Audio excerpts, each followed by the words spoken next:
హల్లెలూయా. అపోస్తలుల కార్యము 3వ అధ్యాయము మనం ఎంతవరకు ధ్యానించామంటే 17వ వచనం. ఆ జరిగిన స్టోరీ ప్రకారం 3వ అధ్యాయంలోని పైన కుంటివాణ్ణి లేపిన తర్వాత ప్రజలందరూ కూడా విస్మయం ఉంది, ఆశ్చర్యపోయి చూడడం మొదలు పెట్టారు.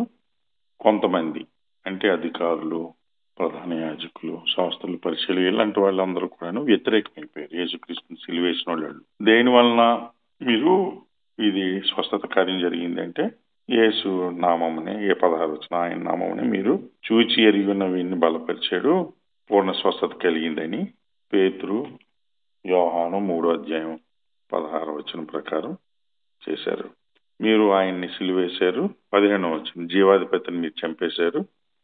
చంపినప్పటికీ దేవుడు ఆయనను మృతుల్లో నుంచి లేపాడు. దానికి మేము సాక్షులంగా ఉన్నాం, ఎందుకంటే మేము దగ్గర నుంచి చూసాం. సో అటువంటి యేసుక్రీస్తుని, పరిశుద్ధుడు, నీతిమంతుడైనటువంటి దేవుని కుమారుని మీరు వద్దనుకున్నారు. ఒక నరహంతకుణ్ణి మీరు కావాలనుకున్నారు. ఆయన్ని మీరు ఏం చేశారు? అప్పగించారు పిలాతుకి. విడుదల చేయడానికి పేతురు నిశ్చయించినప్పుడు పేతుర్ని మీరు నిరాకరించారు అని 13వ వచనం పేతురు, యోహానులు అన్నారన్నమాట. సో దేని నామమున? యేసు నామమున ఇతనికి పూర్ణ స్వస్థత కలిగింది. అయితే ఇప్పుడు మీరు 17వ వచనంకి వచ్చేటప్పటికి పేతురు, యోహానులు అంటారు, సోదరులారా, మీరును మీ అధికారులను తెలియక చేసిరని నాకు తెలియను అన్నాడు. సో యేసుక్రీస్తు శిలువ మీద నుంచి, తండ్రి వీరేమి చేయుచున్నారో వీరికి తెలియదు కనుక వీరిని క్షమింపుడు అని అన్నాడు. ఏమని? 39 కొరడ దెబ్బలు అంటే మనిషి బ్రతకడం. చిన్న కొరడ దెబ్బలు కాదు, ఏదో చిన్న తోలుతో నుండి ఎముకలు ఉంటాయి కదా, ఎముకలు మధ్యలో పెట్టి చిన్న చిన్న ఇనుప ముక్కలు పెట్టి చుడతారనమాట. దాన్ని కొడితే శరీరానికి ఇలా గుచ్చుకుని శరీరం మొత్తం వస్తుంది. అలాంటి కొరడాలతో కొట్టారు. 39 శరీరం వెనుకట్లంతా మరి వీపు, వెన్నెముక, బోన్స్ అన్ని కనిపించేటట్టు కొరడా దెబ్బలు. మామూలు తాడుతో ఇలా చుట్టేసి కొట్టడం కాదు, లెదర్ అల్లేసి స్పెషల్ రోమన్ వాళ్ళ యొక్క ట్రీట్మెంట్ అనమాట. అంత ఘోరంగా కొట్టారు. మరి ముళ్ళకరేయటం అంటే మనం వీళ్ళు బ్యాంబు అంటే బొంగులు తెచ్చాం కదా, వెదురు బొంగులు అంటారు దాన్ని. దాని ముళ్ళకి మనం చచ్చిపోతున్నాం. దానికన్నా పొడుగుకుంటాయి ఎంత ముళ్ళు, ఎంత షార్ప్గా. మనం ఇదేనా ఎంత చాలా గట్టిగా ఉంటాయి, ఇది గిరగొట్ల. ఇది సాఫ్ట్గా లేదా, దాన్ని ఎలా ఉంచి ఒక 2-3 లేయర్స్ చేసి తల మీద పెట్టి దాన్ని కర్రతో, అంటే మరి పడిపోకుండా కర్రతో కొడితే ఆ ముళ్ళు ఇలాగా సైడ్కి ఇలా దిగి అలా దిగి ఇలా దిగి గుచ్చుకుని ఇంకా బెదర్లో గట్టే వెళ్ళి ఉండవు. లేదంటే మరి పారాలసిస్. సో అవన్నీ చేసి నిలబెట్టారు అట్లా. ఇంత ఘోరంగా చేసిన తర్వాత బట్టలు మళ్ళీ తీసేసి మళ్ళా ఆయన బట్టలు వేసి నిలబెట్టి ఇవన్నీ ఏం చేశాడు యేసుక్రీస్తు అన్ని చూసి, గడ్డం అంటే మనకి ఇలా పీకితే చాలా కష్టం. మీ జుత్తేని పీకితే ఎలా ఉంటుంది, అలాంటిది గడ్డం పీకి మళ్ళీ అధికారులందరూ కూర్చుంటే అక్కడ యాజకులు, ప్రధాన యాజకులు, కొంతమంది ఓవరాక్షన్ చేసిన వాళ్ళు ఉంటారు కదా, మెప్పు పొందడానికి. వాళ్ళ ఫ్రెండ్స్, వాళ్ళ కింద ఉన్న వాళ్ళు దెబ్బేలమైన గుద్ది, నువ్వు ఎవరు గుద్దారు చెప్పు, వెనక నుంచి గుద్ది ఆటలాడినట్టు అనమాట. ఆపోజించి, పరిహాసించి, ఉమ్మి వేసి, తూ అని గాండ్రించి వాళ్ళందరూ చూస్తే నవ్వుకుంటున్నారు అనమాట. ఆపోజించి అంటే మనం జోకులు వేస్తాం కదా, ఇక్కడ నుంచి బోల్డ్ అంతమంది ఈ దెబ్బ ఉన్నోళ్ళు కొట్టడం, ఏడిపించడం, ఉమ్మేయడం. ఇలా ఒకసారి ఒకటే గట్టిగా పెదేల మీద కొడితే ఏమవుతాయి? పెదేలు పళ్ళు తగిలి వాస్తాయా లేదా? ఎక్కడ గుర్తు కమిలిపోయి పైకి చిట్లిపోయి. అందుకనే ఏమనంటే బైబిల్లోని యేసుక్రీస్తుకి స్వరూపమైనను సొగసైన లేదని ఉంటాయి. అంత ఘోరం ఫేస్ అసలు యేసుక్రీస్తు కాదంతే. అలా కొట్టారు, జుట్టు పీకేసి. ఇంకా బోల్డ్ అన్ని విధాలుగా హింసిస్తారట రోమన్స్. ఆ టైంలో అలా హింసించారు. ఇన్ని చేసిన తర్వాత యేసుక్రీస్తు ఏమంటాడు సిలువపై నుండి? వీరేం చేయించున్నారు వీరెరు కనుక వీరిని క్షమింపుడు. తండ్రిని అడుగుతున్నాడు, లేదనుకుంటే కోపం వస్తుంది దేవుడికి, క్షమించమని అడుగుతాడు. సేమ్ అదే ప్యాటర్న్లో వీళ్ళు ఏమంటున్నారంటే, సోదరులారా, 17వ వచనం, మీరును మీ అధికారులను తెలియక చేశారు. ఇగ్నోరెన్స్, తెలియక. మరి పైన మరి వీళ్ళే చెప్తున్నారు ఏమని? ప్రవక్తలు రాసిన ప్రకారం ఇలాగా జరిగింది, అది ఊరికనే కాదని. మరి వీళ్ళంటే చదువులేని వాళ్ళు. మరి 18 వచ్చిన, అయితే దేవుడు తన క్రీస్తు శ్రమపడునని చదవండి, సమస్త ప్రవక్తల నోట ముందుగా ప్రచురపరిచిన విషయములను ఇలాగ నెరవేర్చాడు. ఇలాగ శ్రమపడాలి అని బోల్డ్ అంతమంది ప్రవక్తల ద్వారా పలికాడు కాబట్టి ఇలాగ జరిగింది. మరి ప్రవక్తలందరూ కూడాను చెప్పిన మాటలన్నీ కూడాను శాస్త్రులు, పరిచర్యలు, యాజకులు, ప్రధాన యాజకులు అందరూ చదువుతున్నారు కదా, మరి బోధకులు కదా వీళ్ళు. మరి ఇది ఎలాగా మర్చిపోయారు? అసలు తెలియక చేస్తారని 17 వచ్చిన, అధికారులను మీరును తెలియక ఈ విషయం చేశారు. ఎలా తెలియకుండా ఇగ్నోరెన్స్ అయిపోయింది? అంతగా కళ్ళు నెత్తి మీద పెట్టుకోవాల్సిన పనే వచ్చింది. ఆల్రెడీ ప్రవక్తలు రాశారు కదా. అంటే ఆ విషయాల్ని వీళ్ళు ఓవర్కమ్ అయిపోవడం అంటారు. అంటే పట్టించుకోకుండా, ఇగ్నోరెన్స్ పెద్దగా సీరియస్ తీసుకోకుండా దాటేశారు అనమాట. ఎదురుగా ఉన్నది ఎవరు? ఎప్పుడో తాతల కాలం నుంచి పెద్ద పెద్ద వాళ్ళు రాసినటువంటి ప్రవక్తలు చెప్పిన మాట, ఇదిగో ఈయన శ్రమ పడతాడు, ఈయన శ్రమ పడతాడంటే వీళ్ళే శ్రమకు గురి చేస్తున్నారు. కానీ వీళ్ళు మాత్రం గుర్తెరగట్లేదు. మెస్సీయనే మేము శిక్షిస్తున్నాము, మెస్సీనే చంపేయడానికి ఉన్నాము, ప్రవక్తల నోటని రాసింది ఇదే కదా అని వీళ్ళకి మాత్రం మా ఇంట్లోకి రాలేదు. రాశారు కదా, ప్రభు సముఖము నుండి విశ్రాంతి కాలం వచ్చినట్లును మీ కొరకు నియమించిన క్రీస్తు యేసును ఆయన పంపినట్లును మీ పాపను తుడిచివేయబడిన నిమిత్తం మారు మనసు నుండి తిరుగుడి. క్రిందటి వారం మనం లాస్ట్ టైం ఇదే మనము వీడియో పెట్టాం, మారు మనసు పొందుడి అని. దేని వలన? మీ పాపను తుడిచివేయబడిన నిమిత్తము మారు మనసు నుండి తిరుగుడి. ఇది కీ పాయింట్ అనమాట. పాపంలో పోగొట్టడానికి ఎవరికి అధికారం ఉంది? యేసుక్రీస్తుకి అధికారం. దేని ద్వారా? మారు మనస్సు ద్వారా. మారు మనస్సు ద్వారానే మన పాపములు తుడిచివేయబడతాయి. 20 వచనం. సో అన్నిటికీ కుదురుబాటు కాలంలో వచ్చినని దేవుడు ఆదుని తన పరిశుద్ధ ప్రకటన నోట పలికించాను. అంతవరకు యేసు పరలోక నివసించుట ఆవశ్యకం. ఏంటంటే కుదురుబాటు కాలంలో మనకి అంటే అన్ని విషయాలు మనం డీప్గా అపోస్తల కార్యం 3:19 ఇదే ఉంది కదా. అన్నిటికీ కుదురుబాటు కాలంలో వచ్చును. ఫస్ట్ నుంచి, మొదటి నుంచి ఈ కాలంలో వస్తాయి. ప్రవక్త నోటి పలికించారు. అంతవరకు యేసు పరలోక నివాసి అయి ఉండుట ఆవశ్యకము. అన్నిటికీ. మోషే ఇట్లా, నేను 22 వచ్చిన ఏమన్నాడంటే, మోషే మీరు ఆయన మాట నా వంటి ఒక ప్రవక్త మీ దగ్గరికి వస్తాడు, మీ సోదరులను మీ గురించి పుట్టిస్తాడు, ఆయన మీతో చెప్పిన అన్ని విషయంలోనూ మీరు ఆయన మాట వినాలి. ఎవరి సహోదరుల్లో నుంచి వస్తాడు? మీ సహోదరులో నుంచి. పైనుంచి ఊడిపడిపోడు, దమ్మని ఆకాశం నుంచి సూపర్ మ్యాన్ లాగా వచ్చే గ్లోబ్లో నుంచి పడిపోయి బయటికి లేచి అలాగే ఉండదు. మీ సహోదరులో నుంచి మోషే చెప్పాడు. మరి వీళ్ళకి జ్ఞానం రాలేదా అంటే మర్చిపోయారు.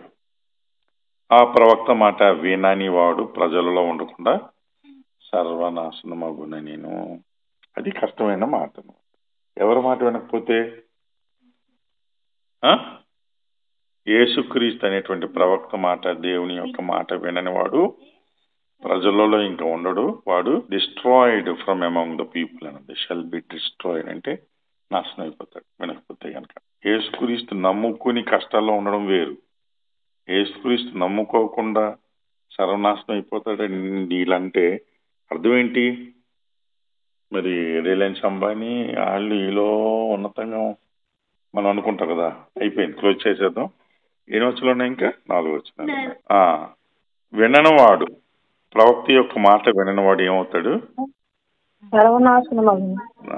హల్లెలూయా. 24. మరియు సమూయేలు మొదలుకొని అందరు ప్రవక్తలు ప్రవచించారు, వారందరూ ఈ దినం గురించి ప్రకటించేది. ఈ క్రీస్తు గురించి అనే విషయం గురించి ప్రవక్తలందరూ కూడాను, బాబు పలానా టైం వస్తుంది, నిర్ణీత కాలంలో యేసుక్రీస్తు దేవుడు పంపిస్తానన్న విషయం ప్రకటించారు. ఆ దినము వచ్చే ఉన్నది. 25. ప్రవక్తలకును దేవుడు అబ్రహాముతో నీ సంతానమందు భూలోక భూలోక వంశములన్నీ ఆశీర్వదింపబడి అని చెప్పి మీ పితరులతో చేసిన నిబంధనకును మీరు వారసులై ఉన్నారు. ఆ ప్రవక్తలకు దేవుడు అబ్రహాముతో నీ సంతానమందు భూలోకం చెప్పాడు కదా యేసుక్రీస్తు. సో అందుగురించి అబ్రహాం కుమారులై మీరుంటారు. 26 దేవుడు తన సేవకుని పుట్టించి మీలో ప్రతివాన్ని దుష్టత్వము నుండి మళ్లించుట వలన మిమ్మల్ని ఆశీర్వదించుటకు ఆయనను మొదట మీ వద్దకు పంపేనని చెప్పాను. ఏముంది 26 చదువుకు వచ్చేయండి. దేవుడు తన సేవ పుట్టించి అంటే యేసుక్రీస్తుని పుట్టించి చనిపోయిన లేపి మీలో ప్రతి వాని దుష్టత్వం చెడు పాపం మళ్లించి దూరపరిచి పరుచుటకు మిమ్మల్ని ఆశీర్వదించుటకు దేవుడు ఆయనను అంటే దేవుడు మొదట అండర్లైన్ చేసుకోవాలి మీ వద్దకు పంపిణని చెప్పాడు. మొదట ఎవరి వద్దకు పంపించాడు? యూదుల దగ్గరికి పంపించాడు. దేవుడు తన కుమారుణ్ణి యేసుక్రీస్తుని మీలో ఉన్న ప్రతి వాని యొక్క దుష్టత్వము నుండి దూరపరచడానికి మిమ్మల్ని ఆశీర్వదించడానికి ఆయన దేవుడు ఏం చేశాడు? మొదటగా ఎవరి దగ్గరికి పంపించాడు? మీ దగ్గరికి పంపించాడు, యూదుల దగ్గర. కానీ మీరేం చేశారు? ఆయన తిరస్కరించారు. నేను ఆఫ్రికాకి పంపించలేదు, లేదంటే శపింపబడిన ప్రజల దగ్గర పంపించలేదు, చీకటిని ఖండంలో ఉన్న వాళ్ళ దగ్గరికి పంపించలేదు. కానీ నేను అబ్రహాం కుమారులయ్యి మీరు అంటున్నారు కదా, అబ్రహాం కుమారులు, అవునా? అబ్రహాం కుమారులని మీరు ఇప్పుడు ఎక్కడుందో ఎన్నో వచ్చును 26 అబ్రహాముతో సంతానమందు భూలోక వంశములన్నీ 26 కాదు 25. సో భూలోక వంశములన్నీ ఆశీర్వదించబడి అని చెప్పి మీ పితరులతో చేసిన నిబంధనకును మీరు వారసులై ఉన్నారు. దేవుడు అబ్రహాంకి ఇచ్చినటువంటి వాగ్దానాన్ని బట్టి మీరు మీ సంతానము మీ పిల్లలు భూలోకంలో ఉన్నటువంటి వంశములన్నీను మీరేం చేశారు? మీ దేవుడు నిబంధన చేశాడు కాబట్టి మీరేమయ్యారు? అబ్రహాం కుమారులు అయ్యారు. అందుకని ఇప్పుడు ఆ యొక్క ఆశీర్వాదాన్ని ముస్లిమ్స్, అరబ్స్ ఏమంటారు?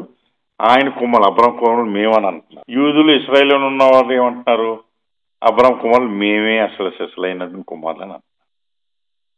సో దేవుడు నిబంధన చేసినటువంటి అబ్రహాంకి మీరు వారసులై ఉన్నారు, కొడుకులై ఉన్నారు, కుమారులై ఉన్నారు. దేవుని అటువంటి వారిని మీరు వారసులు కాబట్టి మీ వారసుల నుంచి మీ సహోదరుల నుంచి యేసుక్రీస్తుని దేవుడు లేపి పుట్టించి దేని గురించి?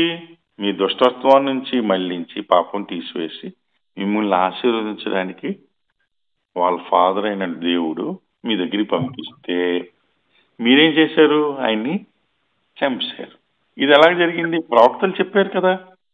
ఆయనను మీరేం చేశారు? పట్టించుకోలేదు. సమూయేలు దగ్గర నుంచి చెప్పాడు. అందరు ప్రవక్తల నోటంట ఇదో ఈ దినం గురించే కదా చెప్పారు. యేసుక్రీస్తు శిక్షింపబడాలి అనేటువంటిది, శిక్షింపబడతాడు అనేటువంటి చెప్పారు. మీరు శిక్షించారు, ఆయన్ని చంపేశారు. మోషే చెప్పాడు కదా, నాలాంటి ఒక ప్రవక్త వస్తాడు, మీరు ఆయన మాట వినాలి. ఒకవేళ ఆయన మాట వినలేకపోయిన ఎడల మీకేమవుతుంది? మీకు నాశనం కలుగుతుంది, డిస్ట్రాయ్ అయిపోతారు అని చెప్పి ఎవరు చెప్పారు? ఈ పేతురు, యోహాన్లు కుంటివాడైనటువంటి పుట్టుకుంటివాడి 40 సంవత్సరాలు కలిగినటువంటి కుంటివాడిని లేపినందుకు ఈ ప్రజలందరూ విస్మయమంది ఆశ్చర్యంతో చూస్తూ ఉంటే అధికారులు, పరిచయులు, శాస్త్రులు, ప్రధాన యాజకుల యొక్క గుంపు, బంధువులు ఒకవైపు ఉండి ఇది జరగకుండా ఉండాలి, యేసునామం వాడొద్దు, జాగ్రత్త. ప్రజలందరూ ఆ కుంటోడి వెనకాతలు ఉన్నారు, పేతురు, యోహాన్లు ఒకవైపు ఉన్నారు. వీళ్ళందరూ ప్రజల వెనకాతలు ఉన్నారు కాబట్టి మనం ఏమైనా గొడవలు చేస్తే మనకి పెద్దదైపోతుంది. పేతురు, యోహాన్ని పిలిచి ఇంకొకసారి యేసునామం వాడొద్దు అని చెప్పి స్ట్రిక్ట్ వార్నింగ్ ఇచ్చి తిట్టి మేమంతా చూస్తాం, నెక్స్ట్ టైం వాటికని పంపించారు. యేసునామంలో ఏముందని ఇక్కడ రాశారు మనకి? యేసునామంలో స్వస్థత కలిగింది. మనం రక్షింపబడాలన్నా యేసునామం బట్టే జరుగుతుంది అని మనం చదివాం. అటువంటి నామాన్ని ఏం చేస్తున్నాం మనం? అటువంటి పెద్దలు, అధికారులు, ప్రవక్తలో రాసినటువంటి యేసుక్రీస్తుని గురించి వీళ్ళు ఇప్పుడు చెప్తున్నా పట్టించుకోకుండా యేసునామం వాడద్దంటున్నారు. సో యేసు క్రీస్తు రాకముందు ప్రవక్తల నోటంట రాసిన సైతాన్ కళ్ళు కప్పాడు. యేసుక్రీస్తు వచ్చినప్పుడు ఆయన సిలువేడి నడిపించి చంపించేటట్టు చేశాడు. యేసుక్రీస్తు పరలోకంకి వెళ్ళిపోయిన తర్వాత ఈ యొక్క పెద్దోళ్ళతోని కళ్ళు మూసుకునేటట్టు చేశాడు. హల్లెలూయా. అపోస్తలుల కార్యంలో 4వ అధ్యాయంలో 4 వచనాలు చూద్దాం. మొదటి వచనం ఎవరు చదువుతారు? అపోస్తలుల కార్యములు 4వ అధ్యాయము మొదటి వచనం. వారు ప్రజలతో మాట్లాడుచుండగా పేతురు యోహానులు ప్రజలతో మాట్లాడుచుండగా పేరు 3వ అధ్యాయము లాస్ట్ లో మనం చదివాం. మీరు అతన్ని అన్యాయంగా మీరు చంపేశారు, అయినా మీరు అధికారులు మీరు కూడాను ఆ టైంలో అలాగా జరిగింది అని చెప్పి మొత్తానికి ప్రవక్తలు చూస్తే అలా ప్రవచించారు కాబట్టి ఆ రీతిగా జరిగింది. మోషే గారు నాలాంటి ప్రవక్త వస్తారు, మీకు ఏం చెప్పినానో అన్ని విషయంలో మీరు ఆయన మాట వినండి. ప్రవక్తల నోటి నుంచి వచ్చిన ప్రతి మాట జరుగునట్లు ఇది జరిగింది. ఇవన్నీ ఎవరితో చెప్తున్నాడు? అక్కడ ప్రజలు విస్మయం పొంది కుంటివాడు బాగుపడిపోయిన తర్వాత ప్రజలందరూ కూడాను ఆశ్చర్యంతో ఉన్నప్పుడు పేతురు యోహానుడు ఈ మాటలు చెప్పాడు. నేను మొన్న ధ్యానించిన ప్రకారం, యేసుక్రీస్తు ముందుగా చెప్పిన ప్రకారం ప్రవక్తలు ముందుగానే చెప్పారు కాబట్టి ఆ ప్రకారం వచ్చారు. మీరైతే జీవాధిపతిని చంపేశారు, వాళ్ళ ఫాదర్ అయిన దేవుడు ఆయన్ని మృతుల నుంచి లేపాడు, దానికి మేము సాక్షులుగా ఉన్నాము. ఒక నరహంతకుడిని మాకు అనుగ్రహించండి మీరు అన్నారు. మీరు అది ఇస్సాకు, యాకోబు, అబ్రహాం దేవుడు అని పిలుచుకున్నటువంటి యేసుని మీరు అప్పగించి పిలాతుకి అప్పగించినప్పుడు ఎవరిని విడుదల చేయాలంటే మీరు ఒక బందిపోటుని, ఒక దొంగని విడుదల చేయమని అన్నారు. సో మీరు ఎందుకు ఆశ్చర్యపడుతున్నారు? మేము సొంత శక్తి చేత మేమేం చేయలేదు, వీడిని బయలుపరిచినట్లుగా మేమేమైనా దేవుళ్ళలాగా దేవతలాగా మా వైపు ఎందుకు తేలిపోతున్నారు అని వాళ్ళకి ఇది సువార్త లాంటి ఒక హెచ్చరిక మాటలన్నమాట. సో అందులోనే సువార్త ఉంది, అందులోనే జరిగినటువంటి పాపాన్ని ఇంకొకసారి అంటే వాళ్ళు చేసిన పాపాన్ని ఇది చేయకుండా ఉంటే ఎంత బాగుండేది అని చెప్పేటువంటి బోధ, అందులోనే భయపడేటట్లు దేవుని యొక్క కార్యం, దేవుని కుమారుడు అని చెప్తా మీరు చేశారు ఇలాగా. అటువంటి గొప్ప వ్యక్తి, అటువంటి దేవుణ్ణి మీరు సిలువు కప్పచెప్పి చంపేశారు. ఆ సిలువు నామంలోనే ఈ 40 సంవత్సరాలు ఉన్నటువంటి పుట్టికుంటువాన్ని మేము లేపాము అని చెప్పడానికి అలా చెప్పారు అనమాట. అటువంటి నామము, అటువంటి దేవుణ్ణి, అటువంటి ప్రవక్తని మేము మాట వినకుండా మేము చంపేశామా, అయ్యో అనేటువంటి పశ్చాత్తాపం కలిగినట్లు పేతురు మాట్లాడాడంట. అర్థమైందా? అన్నిటికీ ముందునుంటాడు పేతురు బాబు, దూకుతాడు నేనున్నానని. యేసుకి పట్టుకోవడానికి వచ్చినప్పుడు వరలో నుంచి కత్తి తీసి పట్టుకోవడానికి వచ్చినటువంటి ఒక సైనికుడి చెవి నరికేశాడు. అంతే, తలని తీసేద్దాం అనుకోవడం జస్ట్ తప్పిపోయింది, చెవి తీసేసాడు. చెవి తగిలేసింది, చెవి తగిలి కింద పడింది. సో అప్పుడు వరకు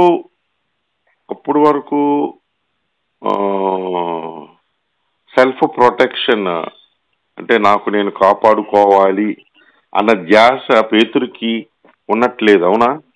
యేసుక్రీస్తుని పట్టుకుని అప్పజెప్పించేస్తారు, మనకి ఏ టైంలో నేను ఇక్కడ హాని జరగవచ్చు అనేటువంటి ఒక విషయంలో భయం వేసినట్టుంది పేతురికి.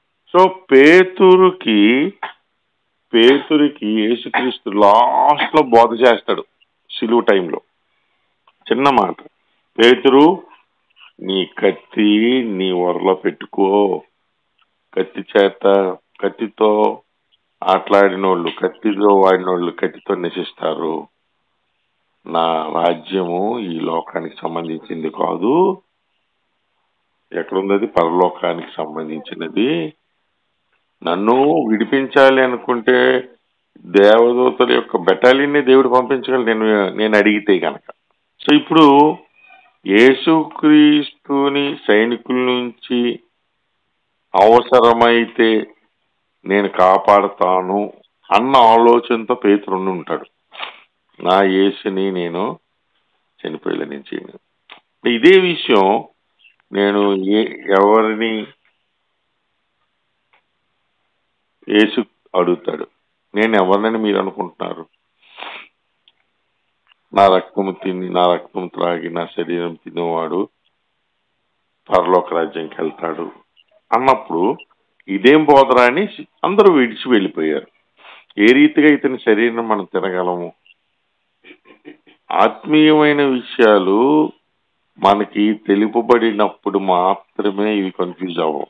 లేదనుకుంటే మనం ఎంతసేపు డాక్టర్స్ చెప్పింది, మన ఊర్లో చెప్పింది, మనం చదివింది యేసుక్రీస్తుకి పక్కనే పెట్టుకుని కంపేర్ చేస్తూ ఉంటాం. మన జ్ఞానం, సొంత జ్ఞానాన్ని పెట్టుకుని. అందుకని నికోదేముకి యేసుక్రీస్తు అంటాడు, నువ్వు యూదులకు బోధకుడివి, నువ్వు ఇశ్రాయేలు ప్రజలకి జ్ఞానవంతుడివి. నువ్వు ఈ విషయాన్ని ఎందుకు మర్చిపోయావు? ఎందుకు ఆ విషయాలంటే నికోదేముకి ఆత్మీయమైనటువంటి జ్ఞానం లేదనమాట.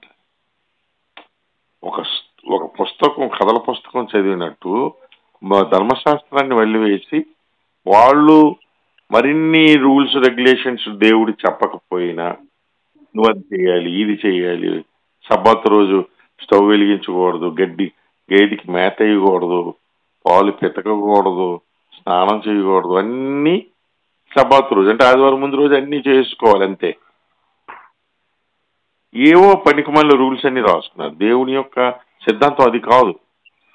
మరి ఆదివారం మనకి ఫీవర్ వస్తుంది, మరి ఏం చేస్తాం? హాస్పిటల్కి వెళ్ళాం, సూదితో కూర్చోడా, టాబ్లెట్ వేసుకోమా? పని కాదు ఏంటది, క్రియ. సో మనకి నచ్చినట్టు రూల్స్ మనం రాసేసుకుని మరింతగా ధర్మశాస్త్రాన్ని కాంప్లికేటెడ్ చేసేసారు వీళ్ళు. సో అటువంటి నిష్ఠానితుడైనటువంటి నికోదేముకి అర్థం అవ్వలేదు తిరిగి జన్మించడం అంటే. యేసుక్రీస్తుకి ఆ టైంలో గాలి వీచినప్పుడు ఈ గాలి ఎటు నుంచి వచ్చిందో నీకు తెలీదు, నువ్వు తిరిగి జన్మించింది కూడా అలాగే నీకు తెలియకుండా జరిగిపోతుంది. తిరిగి జన్మించుట. సో ఆత్మీయమైనటువంటి జ్ఞానం, ఆత్మీయమైన ఆలోచనలు ఆ దేవుడు విశదపరిచినప్పుడు, చెప్పినప్పుడు, తెలియజేసినప్పుడు, ఆత్మలో మనం చూడగలిగినప్పుడు ఆత్మవశులమై అని ఉంటుంది. పేతురు ఆత్మవశుడని నేను 3వ ఆకాశం మీద కొనుపోబడింది అన్నా. దేవదాసయ్య గారు, మొంగమూరి దేవదాస్ గారు, దేవ సంస్తుతి చేయవే మనస ఆ పాట రాసిన మొంగమూరి దేవదాసయ్య గారు ఒకే ప్రాంతంలో 2 సార్లు మీటింగ్లు, అంటే ఆత్మతో కొనిపోబడడం, ఇవన్నీ బోల్డ్ అని అతని యొక్క జీవిత చరిత్రలు రాసుకున్నాడు ఆయన. భక్తులు కూడా చెప్పారన్నమాట.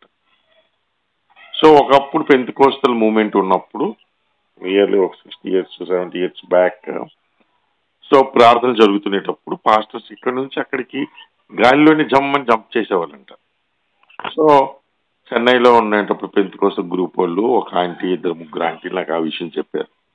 ఎలాగెళ్ళగలిగారు? సో వాళ్ళకి ఆత్మలో వాళ్ళకి ఏదో ఒక కార్యం ఇక్కడ నుంచి అక్కడికి. సో ఇవన్నీ మన యొక్క జ్ఞానానికి అతీతమైనవి కాబట్టి మనం ఏం చేస్తాం? ఎంతసేపు మనం చదువుకునే పాఠ్యభాగం ప్రకారం కంపేర్ చేస్తుంటాం. సో అప్పుడులోని యేసుక్రీస్తుని మరణానికి అప్పగించడానికి, సిలువకు అప్పగించడానికి మెయిన్ కారణం ఇది. పురుషుడు యొక్క కలయిక లేకుండా, భర్త లేకుండా భార్యకి పిల్లలు ఎలా పుడతారు? అంతవరకు స్టోరీలు వినలేదు కదా మనం. అసాధ్యం అన్నమాట.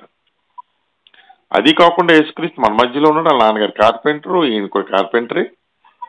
మా ఇంట్లోనేమో స్టూల్ చేసాడు, ఇదిగో మా తమ్ముడు గారి ఇంట్లోనేమో చైర్ చేసాడు. మంచమేమో మా పెదనాన్న ఇంట్లో చేశాడు, మేమే డబ్బులు ఇచ్చాం. ఇతను యేసుక్రీస్తు మెస్సయ్య ఎలాగవుతాడు? ఏ జ్ఞానంతోని? ఈ లోకపు జ్ఞానంతో. ప్రవక్తలందరూ ఈయన గురించి రాశారు. మీరు భూమి మీదకి రావాల్సి ఉన్నారు, ఆయన హింసింపబడాలి, చనిపోవాల్సిన అవసరం ఉంది. పేతురు అందరూ వెళ్ళిపోయారు, నేను నా శరీరాన్ని తింటాను, తినండి, నా రక్తాన్ని తాగండి అంటే వెళ్ళిపోయారు. మీరేమనుకుంటున్నారు అంటే అప్పుడు పేతురు ముందు లేచి, నువ్వు సర్వశక్తి కలిగిన దేవుని కుమారుడు అని అంటాడు. అప్పుడు యేసుక్రీస్తు అంటాడు, ఇది దేవుడు తండ్రి బయలుపరిస్తేనే నువ్వు చెప్పగలిగావు. సో నేను ఎవరిని అని నువ్వు చెప్పగలిగావు? దేవుని కుమారుడు అని చెప్పదు. ఎలాగా?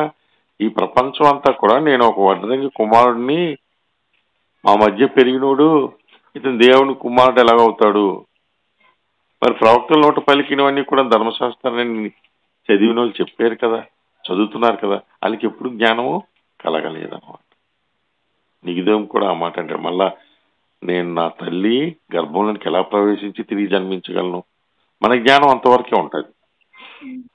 సో ఈ భూలోకమైన విషయాలు నేను చెప్తే మీరు గ్రహింపలేనప్పుడు, ఆత్మకార్యములు, ఆత్మ సంబంధమైన పరలోక సంబంధమైన విషయాలు చెప్పినప్పుడు మీకు ఎలాగా తెలుస్తుంది? కన్ఫ్యూజ్ అయిపోతారు, మెంటల్ అయిపోతారు, పిచ్చి అయిపోతారు. సో అప్పుడు మీరేం చేయాలి? ఆత్మలో మేము దీనిలో ఉన్నాము, మేము తగ్గించుకున్న స్వభావంతో జ్ఞానం కొదివై మిమ్మల్ని అడుగుతున్నాం, యేసుక్రీస్తు మాకు మీ మర్మములని, మీ జ్ఞానమును మాకు అనుగ్రహించండి అన్నప్పుడు పరిశుద్ధాత్మ శక్తి ద్వారా మనకి ఆ విషయాలు మనకి విశదపరుస్తాడు. సో ఇప్పుడు వీళ్ళకి ఈ బోధ చేస్తున్నాడు. ఎవరికి? ఈ కుంటోడు అర్థం అంటే ఎదురుగా పెట్టుకుని ప్రజలందరూ కూడాను అమ్మ ఏం చేశారని మనల్ని చప్పట్లు కొట్టి, మనల్ని దేవుడిలాగా మీరు చూడాల్సిన అవసరం లేదు మమ్మల్ని, ఇది ఎవరి కార్యము? దేవుని. మీరు సిలువ వేశారు కదా, అంత మంచి కార్యములు చేసినటువంటి యేసుక్రీస్తుని అన్యాయంగా మీరు సిలువకు అప్పచెప్పేశారు అని పేతురు అంటాడు. సో పేతురుకి అంతకు ముందు సిలువ టైంలోని ఎవరు బోధ చేశారు? యేసుక్రీస్తు చేశాడు. నువ్వు కత్తి చేత కాదు, శక్తి చేత కాదనెను, బలముతో నిధి కాదనెను. మనం పేతురు గారి స్టైల్లో పాడితే, కత్తి చేత కాదనెను. మన కత్తితోని యేసుక్రీస్తుని సంరక్షించాలనుకున్నాడు, గొప్ప విషయమే నిజంగాను. పేతురు సామాన్యమైన వ్యక్తి కాదు, అర్థమైందా? అంతటి గొప్ప పేతురు సిలువలోకి దగ్గరికి వచ్చినప్పుడు ఏమైపోయాడు? నీరు గారిపోయాడు. దూరంగా నేను కత్తితోనే ఆయన్ని సంరక్షించాలనుకున్నాను, గాని నా యేసయ్యని పట్టుకుని తీసుకెళ్లిపోతున్నారు అని దొంగ అంటాడు. చూస్తా ఉంటాడు ఏమవుతుందని. సో అటువంటి ఆసక్తి కలిగిన పేతురు, అందుకని పేతురికి అంటాడు, ఇంకా నా యేసయ్య నా పక్కన లేకపోతే నాకు ఎందుకు జీవితం శూన్యం, నేను మళ్ళా చేపలు పట్టుకుంటానికి వెళ్ళిపోతాను అని వలలో వేయడానికి వెళ్ళిపోతాడు. యేసుక్రీస్తు అంటాడు పిలిచి, నువ్వు నన్ను ప్రేమిస్తున్నావా అని. పునరుద్ధానం అయిన తర్వాత మాట్లాడాడు. యేసుక్రీస్తు నన్ను ప్రేమిస్తున్నావు అంటే, అవును ప్రభువా నేను ప్రేమిస్తున్నాను, అయితే నా గొర్రెలను కాయము, నా గొర్రెలను మేపు. ఇప్పుడు ఏం చేస్తున్నాడు? గొర్రెలకి మేత వేస్తున్నాడు. ఏమని? యేసుక్రీస్తు బోధ, ఇది సువార్త బోధ. మీరు నమ్ముకోండి మీ అప్పులు తీరిపోతాయి, మీరు యేసుక్రీస్తు నమ్ముకోండి మీకు ఆరోగ్యం వచ్చేస్తుంది, క్యాన్సర్ పోతుంది. ఇది కాదు సువార్త బోధ. సో యేసుక్రీస్తు ఏమై ఉన్నాడో అది చెప్పడం. మనం మారు మనసు పొందినప్పుడు పరలోకంకి వెళ్తాం అనేటువంటి బోధ. సో పేతురుకి యేసుక్రీస్తు ఏం చెప్పాడు? నీ కత్తిని నీ ఒరలో పెట్టుకో బాబు, కత్తి చేత వాడితే కత్తితో నశిస్తారు. పరలోక రాజ్యం, నా రాజ్యం ఎక్కడిది? పరలోక రాజ్యం. పేతురుకి జ్ఞానోదయం అయింది. సో దేవుణ్ణి సిలువకి ఎక్కకుండా సంరక్షించాలనుకున్నాడు గతి చేత. వెంటనే అంతకుముందు నేను ఎవరిని అనగానే నువ్వు దేవాది దేవుని కుమారుడివి, నువ్వు తండ్రి చేత నువ్వైనా సరే సులువుకి నేను వెళ్ళడానికి ఒప్పుకోను అంటాడు. నువ్వు చనిపోవడానికి నేను ఒప్పుకోనంటే ఏ సైతానా వెనక్కి పోను అంటాడు. ఎవరిని ఉద్దేశించి? పేతురుని ఉద్దేశించే. సిలువుకి నేను సిలువు గురించి వచ్చాను.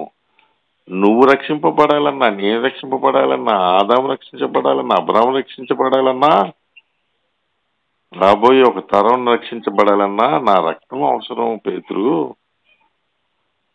సైతాన్ మాటలు మాట్లాడద్దు, పో వెనక్కి. అప్పటి వరకు నీ నోటంట ఏముంచాడు అని అన్నాడు, దేవుడే పలికించాడు, దేవుడే చూపించాడు అని అంటే వెంటనే సిలువ మరణం నీకు దూరం అవునుగాక అంటాడు. ఎలాగైపోతుంది? దేని గురించి వచ్చాడు? తండ్రి నీ చిత్తమైతే ఈ పాత్రను తొలగించు, నేను మొయ్యలేనేమో భయంగా ఉంది, అయినా సరే నీ చిత్తమో సిద్ధించుగాక అని. తండ్రి చిత్తాన్ని నెరవేర్చడానికి నేను వచ్చానని అంటాడు. సో అటువంటి పేతురికి కత్తితోని ప్రారంభించాడు. అయినా సరే అంత పౌరుషం కలిగిందే అది. దేవుడి శక్తిని చూసి